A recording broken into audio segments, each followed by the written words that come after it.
Hidden away in the ancient Temple of Time, the Dominion Rod is certainly an incredible device. Wielded in Hyrule Warriors by the Princess Zelda, its magic allows one to breathe life into statues and control them at will. This allows for a very unique playstyle with a lot of possibilities.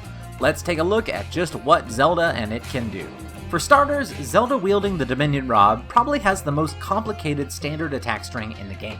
This is due mainly to the main mechanic of this rod, which is the ability to summon in two kinds of statues, each of which has its own full standard attack string. Let's start with the most simple string, which is the one with no statue. Zelda will first send off and then retrieve the ball of light, spin it twice in a circle in front of her, spin and attack around her, take a few steps forward while twirling it, pound it on the ground a short distance in front of her, and then attack to the left and right with another twirl, finishing with a pound on the ground in front of her again. On its own, this attack string is actually pretty awful. The range is just terrible, and Zelda herself doesn't move hardly at all to make up for that. However, as I mentioned, this attack string itself is just a foundation for greater things to come, which takes us directly into the Dominion Rod's unique statue mechanics. By pressing heavy attack, Zelda summons in a statue which appears briefly before disappearing. At this point, Zelda herself will be surrounded by a light, and her charge bar in the top left of the screen will begin to deplete, with your statue needing to be re-summoned if it runs out completely. During this time, any standard attack that you do will bring your statue forth, to perform its own attack string simultaneously. There are two statues to select. The first, indicated by a red light on Zelda and a red bordered icon under your charge bar, wields a giant hammer and tends to focus its attacks in one area. The second statue, indicated by a green light on Zelda and a green bordered icon, attacks using its cylindrical body like a rolling pin, and has much more area-focused attacks. By pressing heavy attack, Zelda will cycle between the red, green, and no statue. There's also another way to get the statue that you like, but I'll get into that a little bit later. For now, if you have the red hammer statue summoned, while you perform your own 7-string attacks, the statue will smash once, and then twice to the left, do a spin with its hammer, after which it will turn around and smash once, then twice to the right, before turning towards you to attack with some bigger smashes, and then finishing off with one more hammer swipe. If you have the green cylindrical statue summoned, while you do your standard attack string, the statue will sweep to the right, hop and smash back to the left, roll in a circle around you, attack to the right again, pound on the ground to the front, do several more pounds around you, and finish with a quick dash to the right.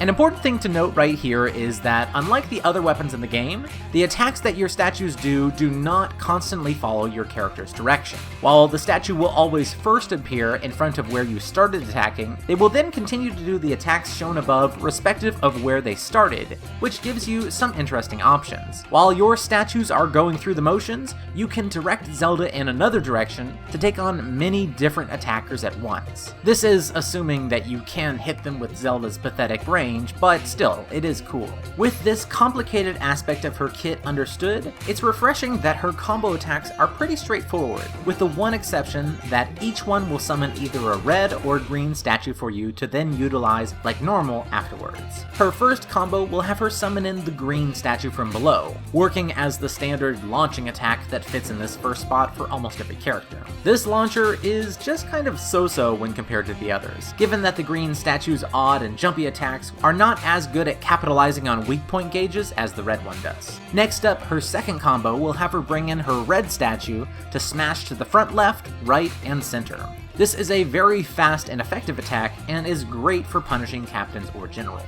Zelda's third combo also brings in her red statue, which appears in front of her to smash strongly on any enemies caught between the two. This attack, while similar to her second combo, is a lot slower and, in my opinion, a lot less useful. Her fourth combo will bring in her green statue for some attacks to the left and right around her. However, I often find that this attack's odd hitbox limits its effectiveness. Zelda's fifth and final combo is the only one which does not summon in a specific statue. When used, she will surf forward on her green statue before hopping off for a big smash from the red. This attack has the best range of any of her combos, but unfortunately, I often find that the time it takes to initiate the riding portion of this is just a little bit too sluggish.